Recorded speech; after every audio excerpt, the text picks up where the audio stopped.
nós vemos os primeiros passos que nossos irmãos deram no caminho do Senhor.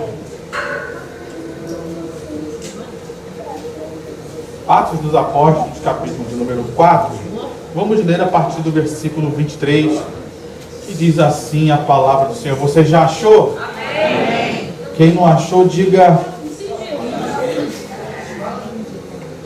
Os irmãos já até sabem. Falta só vir, os irmãos já sabem, falta só vir. Pela fé.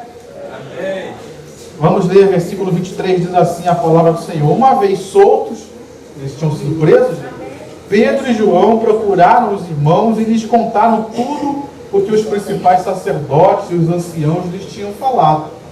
Ouvindo isto, unânimes, levantaram a voz a Deus e disseram: Tu, soberano Senhor, fizeste o céu, a terra, o mar e tudo o que neles há. Disseste por meio do Espírito Santo, por boca de Davi, nosso pai, teu servo. Porque se enfureceram os gentios e os povos imaginaram coisas vãs?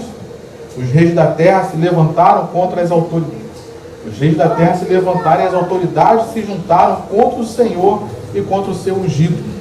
Porque de fato, nesta cidade, Herodes e Pôncio Pilatos, com os gentios e gente de Israel, se juntaram contra o teu santo servo Jesus, a quem ungiste para fazerem tudo o que a tua mão e o teu propósito predeterminaram. Agora, Senhor, olha para as ameaças deles e concede aos teus servos que anunciem a tua palavra com toda ousadia, enquanto estendes a tua mão para fazer curas, sinais e prodígios por meio do nome do teu santo servo Jesus. Tendo eles orado, tremeu o lugar onde estavam reunidos. Todos ficaram cheios do Espírito Santo e com ousadia anunciavam a palavra de Deus. Amém? Pai, no nome de Jesus, eis aí a tua palavra e eis-nos aqui, Senhor, sedentos para ouvirmos a tua voz. Fala conosco, Pai. Move o teu Espírito, faz a tua obra nessa noite, para que o teu nome seja conhecido e glorificado cada vez mais. Que toda barreira, que toda resistência, que toda oposição à pregação da tua palavra, que caia por terra nessa hora, e nós saiamos daqui renovados, fortalecidos e abençoados pela tua palavra, pela tua presença que já está conosco. Assim nós oramos e te agradecemos em nome do Senhor Jesus. Amém e amém. Muitos de nós, queridos, às vezes, temos uma impressão errada do início da igreja.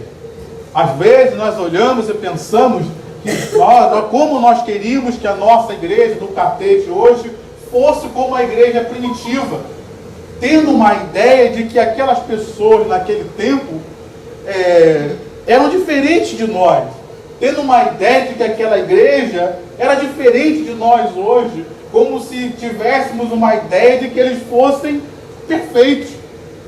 E não somente sendo perfeitos, parece-nos que ao olhar para eles, parece que não só eles eram perfeitos, mas que também viviam num ambiente de perfeição, em que tudo dava certo, em que Deus estava sempre presente, e não tinham problemas, e não tinham aflições, não tinha problemas com dinheiro, não tinha oposições, não tinha perseguições. Às vezes nós olhamos para o texto de Atos e pensamos que essa era a igreja primitiva, e às vezes ficamos então pensando em voltar aquele pensamento, aquela ideia, aquela vida que eles levavam como se fosse algo perfeito. Mas quando a gente vai ler os livros de Atos, as cartas de Paulo e dos demais apóstolos, a gente vai percebendo que as coisas não são bem assim. Os nossos irmãos do passado, eles eram de carne e osso, semelhante a mim e a você. Amém. Cutuca teu irmão aí. Está sentindo ele quente aí? Cutuca teu irmão aí. Está sentindo pele aí? Osso? Nós somos de carne e osso. Não vou pedir para você fazer isso, mas se você cortar o braço do seu irmão, isso não precisa. Não precisa pegar uma espada agora não. Mas se você cortar o braço do seu irmão, você vai ver que sai sangue. Não é um óleo ungido que corre aqui. Amém? Então não fique com essa falsa percepção de que tudo era perfeito naquele tempo. Ao olharmos esse momento da história da igreja, que nós estamos analisando nesse texto que lemos, nós podemos perceber que as coisas não eram fáceis para eles também. Também tinham perseguições, também enfrentavam oposições. Aqui é o primeiro registro da oposição da igreja, logo no início. Pedro pregou, 2.000 se converteram. Dias depois, a Bíblia não diz exatamente quantos dias, ele foi ao templo, curou uma pessoa e já começou a perseguição, já começou a oposição. E às vezes a gente fica meio surpreso quando hoje enfrentamos oposições.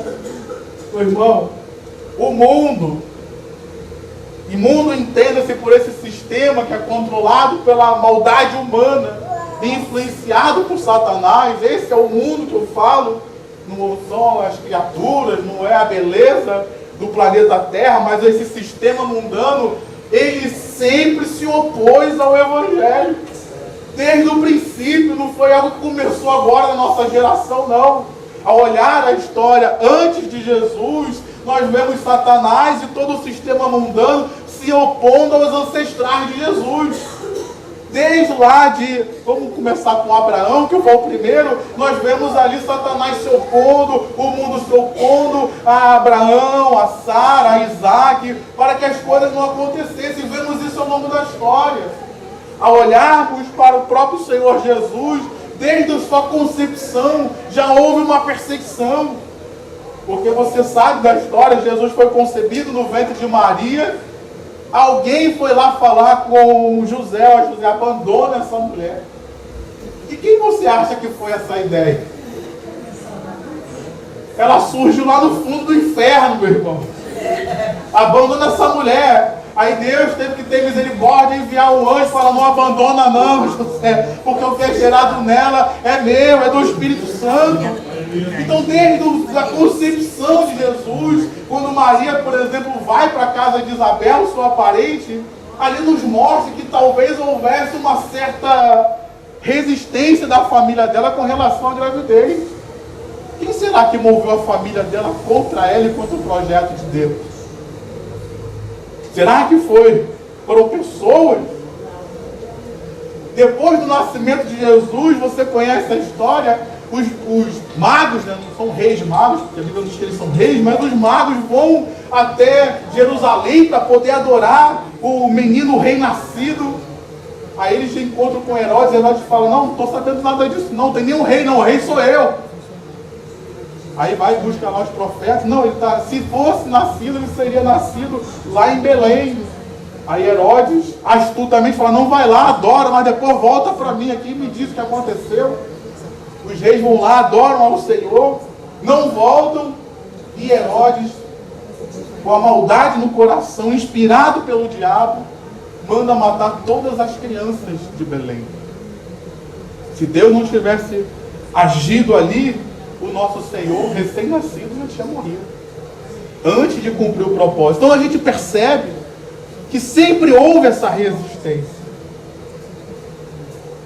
E olha para o seu irmão com carinho e fala: essa resistência sempre vai acontecer.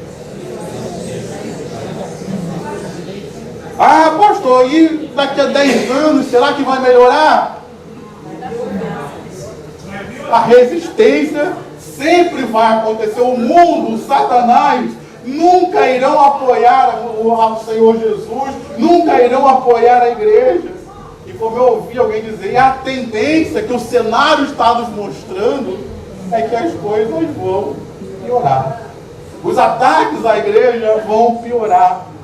E aí nós olhamos então nesse trecho, como é que os nossos irmãos lidaram com isso?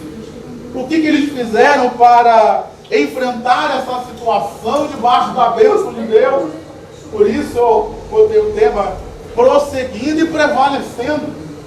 Porque para vencer e prevalecer, a gente não pode ficar parado.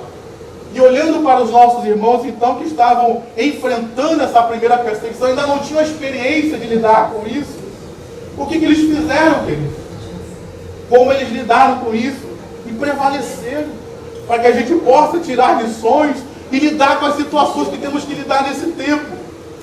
e prosseguir e prevalecer. Amém, meu irmão? Amém, minha irmã?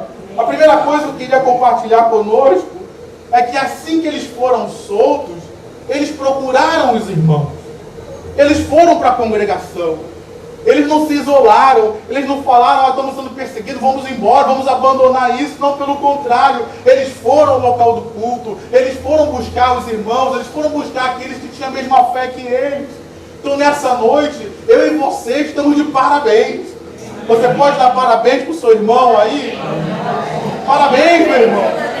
No meio das suas lutas, no meio das suas aflições, no meio dos seus problemas, você veio buscar na congregação, você veio buscar aqueles que têm a mesma fé que você não desistiu, você não abandonou, mas você perseverou em servir ao Senhor.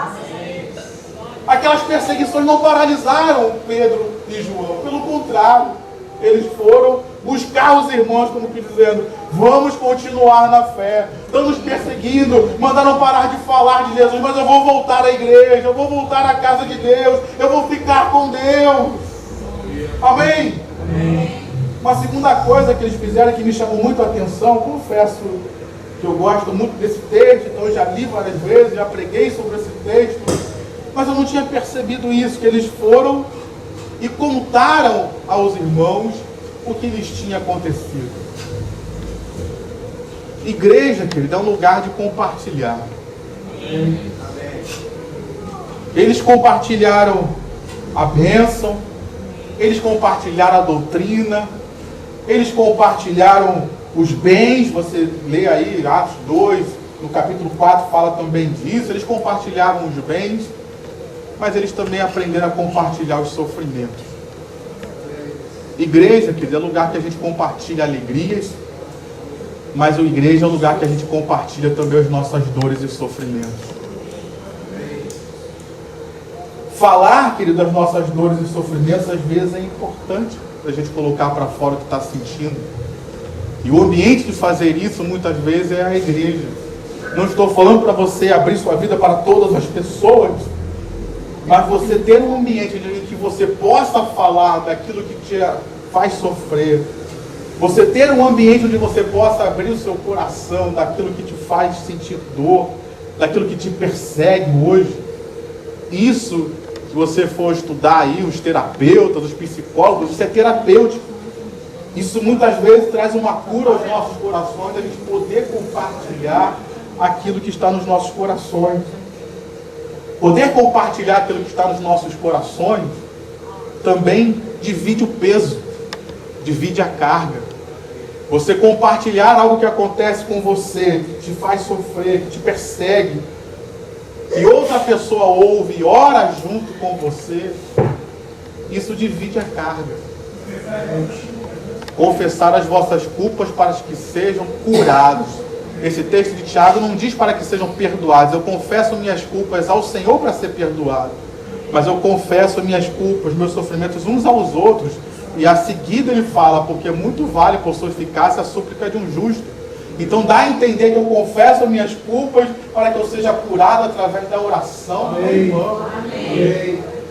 Pedro e João ali abriram o coração deles. Olha, nós fomos perseguidos, fomos ameaçados ali, não falem mais desse nome, não façam mais isso. E isso trouxe uma cura, isso trouxe, eles puderam receber o apoio da igreja naquele momento. Isso é uma coisa que a gente precisa aprender hoje, querido. Porque hoje se prega um evangelho que se chama teologia triunfalista, em que o crente não sofre, o crente não sente dor, o crente não fica com medo.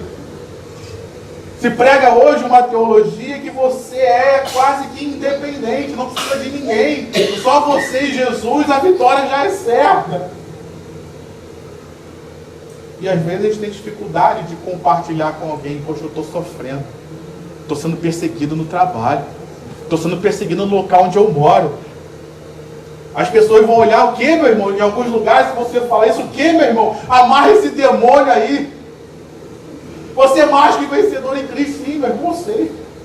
Eu sei que eu tenho autoridade sobre Satanás, mas eu estou precisando de ajuda. Será que você pode me ajudar em oração? O apóstolo Paulo, ao ensinar o seu discípulo Timóteo, você lê isso na segunda carta de Timóteo, no capítulo 4, ele vai dizer: Timóteo, suporte as aflições. Ele não diz: vamos amarrar esse demônio aí que você vai ser livre. Ele não diz que é só você fazer alguma coisa, um jejum, alguma coisa especial e você vai ser livre.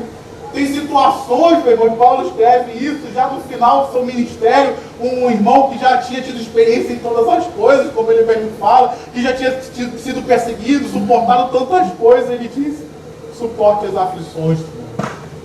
Então nessa noite, meu irmão, tenha liberdade de você contar aquilo que está acontecendo na sua vida. Não para todo mundo, vou abrir aqui o microfone para todos nós contarmos as nossas lamúrias, mas às vezes compartilhar aquilo que você vive. Falar dos sofrimentos que enfrentamos, isso nos ajuda a prevalecer. Amém. Isso nos ajuda a continuar. Isso nos ajuda a pensarmos juntos sobre como lidar com a situação que enfrentamos. Parece que hoje não se pode falar sobre isso na igreja. Não se pode compartilhar os sofrimentos. Não se pode falar das ameaças que a igreja enfrenta. Precisamos falar dessas coisas, querido. Precisamos falar das oposições que o sistema tem imposto à nossa igreja. Quando falo nossa igreja, falo igreja do Brasil especialmente, que é o que nós estamos inseridos. Se a gente não tiver coragem de falar sobre isso, se a gente se calar sobre isso até entre nós, não falarmos das perseguições, não falarmos das oposições, isso vai nos enfraquecendo, querido. Não adianta a gente omitir que isso não existe. Existe uma oposição contra a igreja. Existe uma resistência contra nós. Amém? Amém. Quando a gente não fala, ou quando a gente às vezes, alguém quer falar e a gente não quer ouvir, nos dá às vezes uma falsa sensação de que a oposição só está na vida do outro e nunca chegará a nós. Ah não, é o pastor tal que está sendo perseguido, problema deles. Ah não, é a igreja tal que está sendo perseguida, problema deles. Mas às vezes essas situações vão acontecendo até que a perseguição chega na nossa porta. Quantos de nós, queridos, no Rio de Janeiro pensávamos: ah não, a violência está dentro das comunidades. Ah não, a violência está na zona norte, está na zona sei lá o quê. Hoje em dia, nós não combatemos isso. Aonde está a violência agora? Está só lá, restrita lá? A gente quis se omitir e não ouvir aquilo que os outros falavam. A gente quis se omitir e fingir que aquilo nunca chegaria na gente. E agora que chegou. Olhando para isso na vida de fé, que ele é muito semelhante. Hoje nós estamos nos calando, não queremos falar nem lá fora, combater contra, e não queremos nem comentar aqui dentro. Achando que se a gente não falar, como alguns dizem, não fala o nome do diabo, não, porque se falar o nome do diabo, ele vem te perseguir, ele vem fazer, ele vai acontecer. Meu irmão, o diabo vai perseguir você falando o nome dele ou não. A gente fica nessa falsa ideia de que não vamos nos omitir, não vamos falar nada, vamos fingir que nada está acontecendo. Meu irmão, uma hora chega até nós. Aquela igreja estava aberta para ouvir. Ah não, é só Pedro e João estão sendo perseguidos, as aldeias, vamos continuar fazendo a nossa parte aqui. E a gente conhece a história e sabe que depois a perseguição alcançou a todos. Todos tiveram que ser dispersos de Jerusalém por todas as partes do mundo conhecido. Então, meu irmão, poder falar daquilo que acontece com a gente, não omitir as perseguições, não fingir que nada está acontecendo, é curador para nós. Obrigado, Gil. Eu vi o seu aleluia e reconheci que era você. Terceira coisa que eles fizeram, unânimes, querido. Ao expor aquela situação, trouxe unidade de propósito para com eles. Será que nós conseguimos estar unânimes nessa noite para pedirmos algo ao Senhor? Ou a gente vai ficar pensando: não, eu quero a minha vitória. Se nós buscarmos todos unânimes, nós teremos uma vitória. Se a gente buscar cada um egoisticamente aquilo que quer, a gente vai sair daqui animado, feliz porque cantamos um belo louvor, mas nada acontece. Porque Deus, ele derrama bênçãos onde há unidade, onde o povo dele está junto. Então, no meio das perseguições, não é tempo de se afastar. No meio das perseguições não é tempo de ficar isolado, mas é tempo de nós nos unirmos no propósito de buscar a Deus, de ouvir a Deus, de estarmos em direção ao Senhor, de estarmos vivendo com o Senhor, nosso Salvador, no propósito que Ele tem para as nossas vidas como igreja. Preste atenção, querido, hoje nós temos muito mais informação do que as pessoas do passado. Hoje você tem documentários, tem tantas coisas. E um dos documentários que você pode ver é sobre animais caçando outros animais, suas presas, predadores atacando presas. E uma das estratégias que é usada por esses grandes predadores, como o leão, como lobos, por exemplo, eles não atacam o rebanho sozinho, porque eles sabem que o rebanho unido consegue prevalecer sobre eles. O que eles fazem? Começam a rodear. Começam, no caso do lobo a latir, no caso do leão a rugir, e eles começam a gerar um movimento no meio daquele rebanho. Se o rebanho se move unânime, numa mesma direção, todos juntos, o lobo não consegue atacar. O leão não consegue atacar, mas o que ele faz?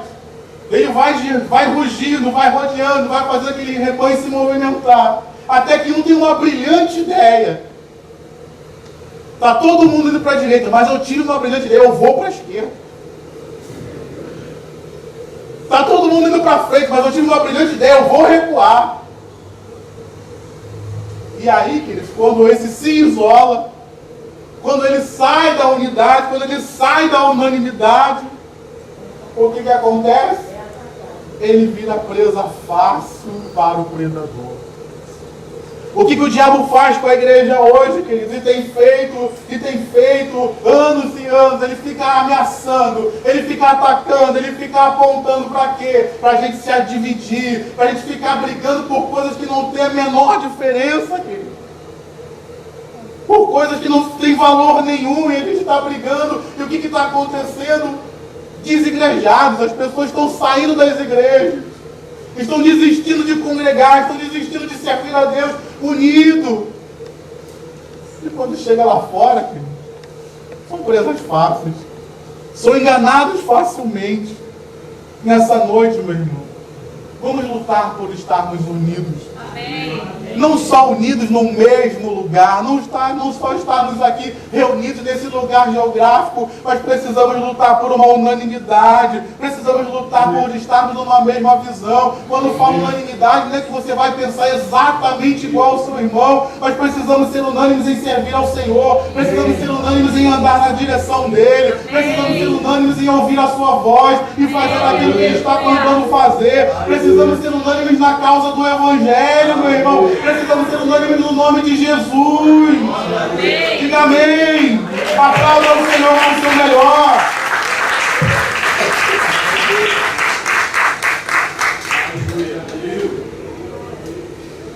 Outra coisa que eles fizeram que me chama a atenção. Levantaram a voz a Deus em oração. Foram buscar o Senhor. Isso aqui a gente precisa aprender muito com eles. Porque normalmente a nossa primeira reação não é essa. Talvez se fosse nos dias de hoje, eles iriam pensar: vamos povoar o sinédrio de pessoas que sejam crentes, para que o sinédrio esteja cheio de crentes lá e nunca mais persiga a gente. Meus irmãos estão fazendo isso, não vamos encher o Congresso Nacional lá só de crentes. Como se o Congresso Nacional cheio de crentes fosse diminuir a perseguição e fazer o mundo se converter a Jesus. Vamos buscar alguma influência no meio dos sacerdotes? Vamos buscar alguma influência no meio da sociedade, com pessoas de autoridade ali para defender a gente? Não. eles foram diante da maior autoridade que existe nos céus, na terra e debaixo da terra. As autoridades humanas podem mover apenas aquilo que é humano, mas o meu Deus, o teu Deus, o nosso Deus, Ele pode mover o coração do ser humano, Ele pode mover as circunstâncias humanas, mas Ele também pode parar toda a ação do diabo, toda a ação do inferno. Meu irmão, para de buscar no lugar errado, onde só pode te trazer soluções humanas. Busque a Deus, clame a Deus, porque Ele pode mover os seres humanos, Ele pode parar todo o ataque humano, mas Ele também pode mover todo o império das trevas e parar todo o império das trevas contra a minha vida e contra a sua vida. E ainda mais, Ele pode mover todo o exército celestial para que um milagre aconteça, para que uma bênção se manifeste, para que aquilo que é impossível aos olhos humanos aconteça na minha vida e na sua vida. Nessa noite, meu irmão, no culto de oração, é noite da gente levantar a nossa voz, não para reclamar, não para murmurar, não para buscar socorros humanos, mas vamos levantar a nossa voz ao nosso Deus, que ainda ouve, que ainda age, que ainda responde ao clamor do seu povo. Amém, meu irmão? Uma coisa que a gente precisa aprender, que eles aprenderam aqui, eu já falei, mas eles perceberam isso, é que essa perseguição ela sempre aconteceu. Você leu aí junto comigo, se você quiser ler versículos 25 a 28, ele diz: Davi profetizou. Por que se enfureceram os gentios e os povos imaginaram coisas vãs? Os reis da terra se levantaram, as autoridades se juntaram contra o Senhor e contra o seu ungido. Ele faz uma aplicação para aquele tempo, porque de fato, nesta cidade, Herodes, Pôncio Pilatos, gentios, gente de Israel, se juntaram contra o teu santo servo Jesus, para fazerem tudo que tua mão e o teu propósito predeterminado. Eles perceberam, queridos, que aquilo era uma situação que já estava profetizada, já estava anunciada. E isso traz para nós um grande ensinamento, queridos. Jesus já nos preparou para isso. Por que a surpresa?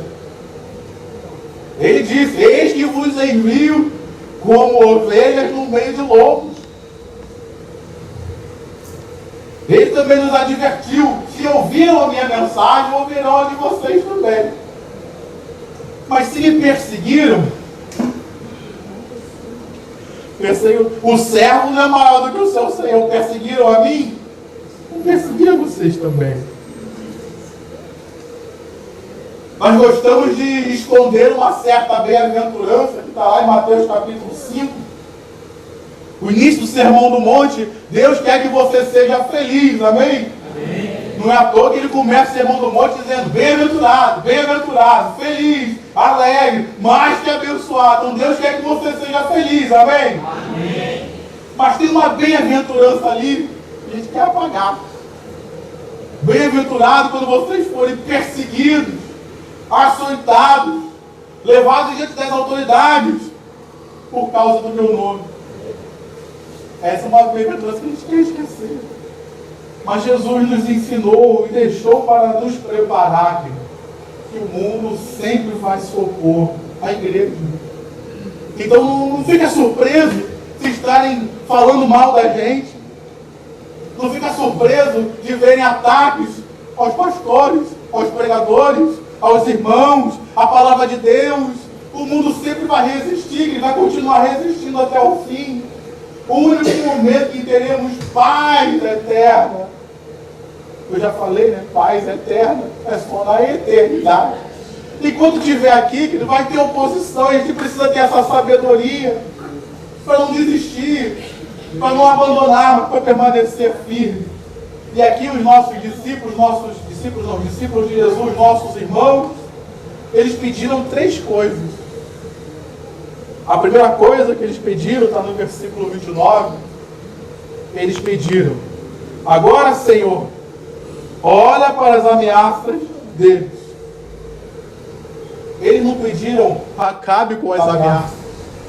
Eles pediram: olhe para as ameaças.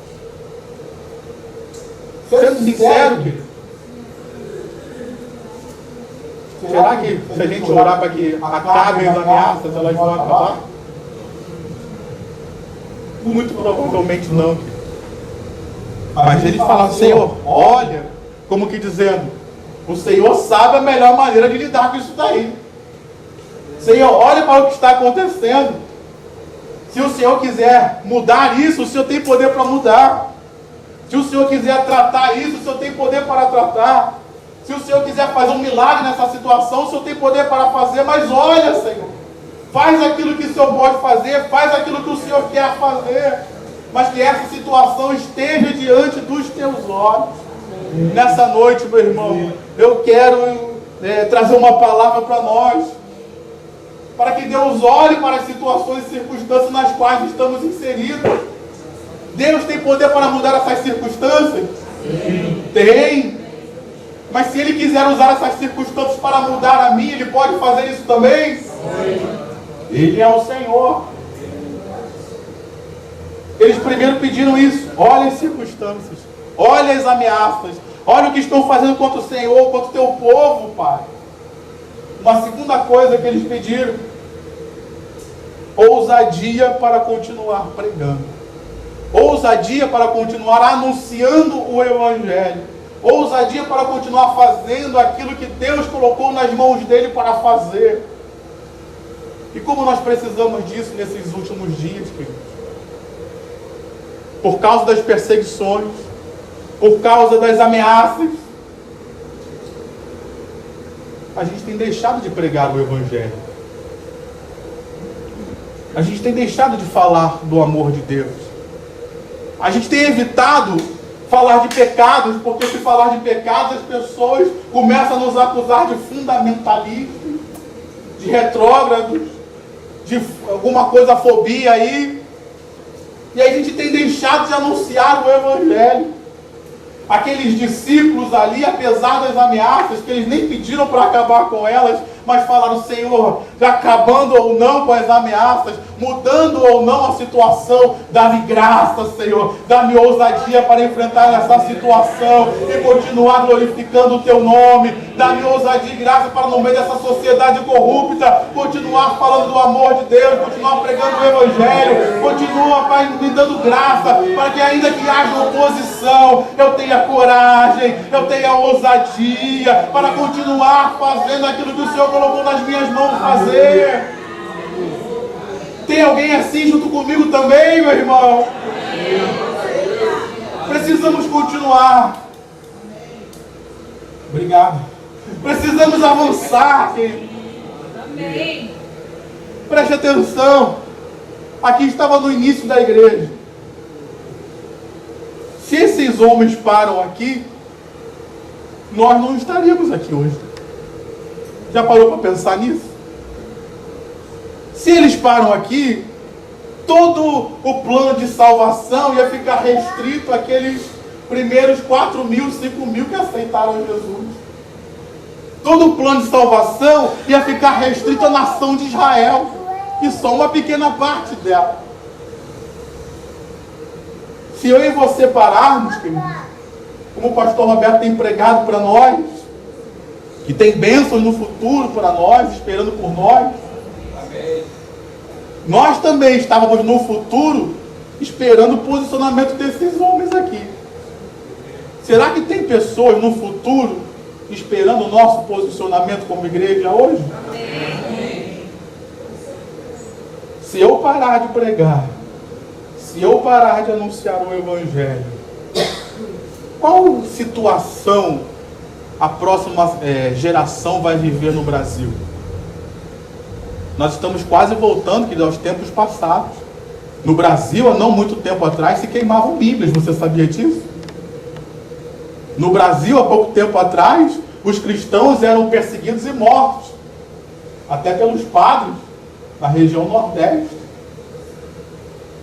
Se a gente para de pregar, se a gente desiste agora, nós vamos retroceder. Se você for estudar a guerra, as batalhas, tão importante quanto você avançar e conquistar territórios, é você conseguir manter os territórios já conquistados.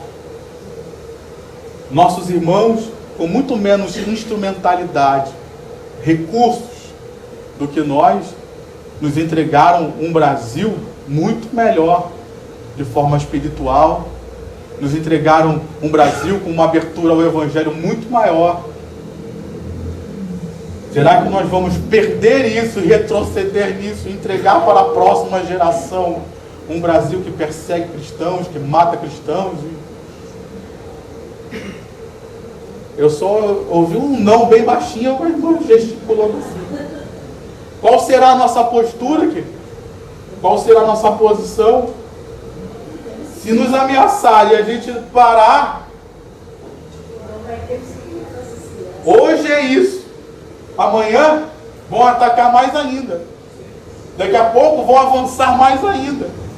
Se a gente não parar e prosseguir, e sobre nós há uma palavra: as portas do inferno não prevalecerão contra a minha igreja. Então é para nós avançarmos, é para nós irmos para frente. Com coragem, amém? Vamos avançar, meu irmão? Vamos ter coragem? Vamos nos levantar? Terceira coisa que eles pediram: fazer sinais, prodígios e maravilhas. Enquanto eles avançavam e faziam a parte deles, o que eles pediram? Faz a tua, Senhor. Avançar e pregar o Evangelho é comigo. Usar a minha voz para anunciar a Jesus Cristo é comigo. Mas os milagres, as maravilhas, os prodígios, é Deus quem vai fazer. E Ele quer fazer no nosso tempo, Ele quer fazer nos nossos dias, porque Ele continua sendo o mesmo Deus. Ele continua tendo poder para curar os paralíticos que estão às portas. Ele continua tendo poder para curar os cegos. Ele continua tendo poder para curar qualquer tipo de enfermidade. Ele continua tendo poder para usar os seus filhos e fazer sinais e maravilhas. Então nessa noite, meu irmão, vamos nos colocar nas mãos dele para que Ele possa continuar fazendo aquilo que só Ele pode fazer e surpreender essa geração, surpreender esse mundo com a glória que Ele vai manifestar na sua igreja. E quando eu falo que Ele vai manifestar a glória na igreja, eu estou falando que vai manifestar a glória na sua vida e através da sua vida. Diga amém, diga eu estou aqui, Senhor. Amém, meu irmão? Amém. Para eu terminar, Deus respondeu. E qual foi a resposta de Deus? A Bíblia fala que, tendo eles orado, tremeu o lugar onde estavam reunidos, e todos foram cheios do Espírito Santo. Eles pediram quantas coisas? 3 coisas: olhar para as ameaças, dar ousadia e fazer sinais e prodígios. Quantas coisas Deus deu? Não. Uma coisa só: o Espírito Santo. O Espírito Santo é suficiente, querido. Dependemos dele. Com o Espírito Santo nós temos a vitória sobre qualquer situação lá fora. Com o Espírito Santo nós temos graça, ousadia, os dons da revelação da palavra. Nós temos com o Espírito Santo a força, porque Ele disse: eu estou convosco, vai, não temas, porque eu te esforço e eu te ajudo, te sustento com a minha destra fiel. O Espírito Santo é que nos conduz, meu irmão. O diabo tenta nos enganar, tenta nos levar por caminhos errados, e o Espírito Santo está lhe dizendo: não vai por aí, o caminho é esse, a verdade é por aqui, sai desse engano, sai dessa mentira. O Espírito Santo é suficiente nas nossas vidas, meu irmão, para fazer sinais, prodígios e maravilhas, porque Ele é Deus também. Ele é Deus verdadeiro e Ele é Deus conosco. E no livro de Marcos, capítulo 16, no finalzinho vai nos dizendo que os discípulos saíram pregando por todos os lugares, e o Espírito Santo ia com eles, confirmando a palavra, com sinais, com prodígios e maravilhas. Precisamos retornar à igreja primitiva que dependia de Deus. Precisamos retornar à igreja primitiva que era cheia do Espírito Santo de Deus. Amém, meu irmão? Amém, minha irmã? Não precisamos de fórmulas. Não precisamos de estratégias humanas. Não precisamos enxertar nada no Evangelho. Não, meu irmão. Só precisamos de duas coisas. Cheios do Espírito Santo. E anunciar a palavra de Deus. Jesus não mandou a gente anunciar mais nada, meu irmão. Vamos anunciar a palavra de Deus. Querem inserir ideologias dentro da igreja. Meu irmão, vamos anunciar a palavra de Deus. Querem inserir politicagem na igreja. Eu vou continuar anunciando a palavra de Deus, porque é para isso que eu fui chamado. Estão tentando enxertar tantas coisas no meio do Evangelho. Eu vou continuar anunciando a palavra de Deus, porque ela é o poder de Deus para a salvação de todo aquele que nele crê. Então, meu irmão, anuncie o Evangelho, pregue o Evangelho, porque Deus será contigo. Diga amém, aplauda o Senhor com seu melhor. Aleluia! Sobe de pé. Glória a Deus.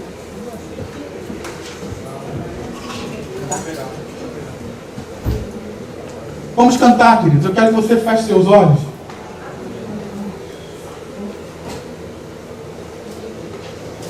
Feche seus olhos.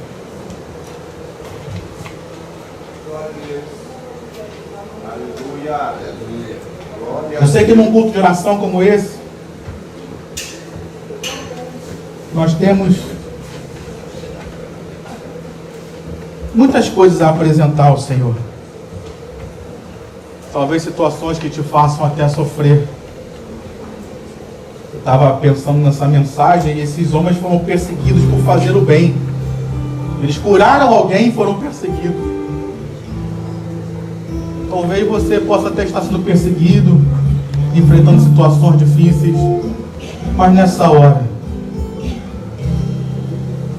a resposta de Deus para você é: seja cheio do Espírito Santo. Você talvez já veio para o culto falando: vou chegar lá, vou orar isso, vou orar aquilo. Deus já sondou o seu coração e sabe que você queria orar aqui. Mas Ele está dizendo para você: eu vou te encher do meu Espírito. Eu vou te encher do meu Espírito, porque com o meu Espírito você consegue vencer isso.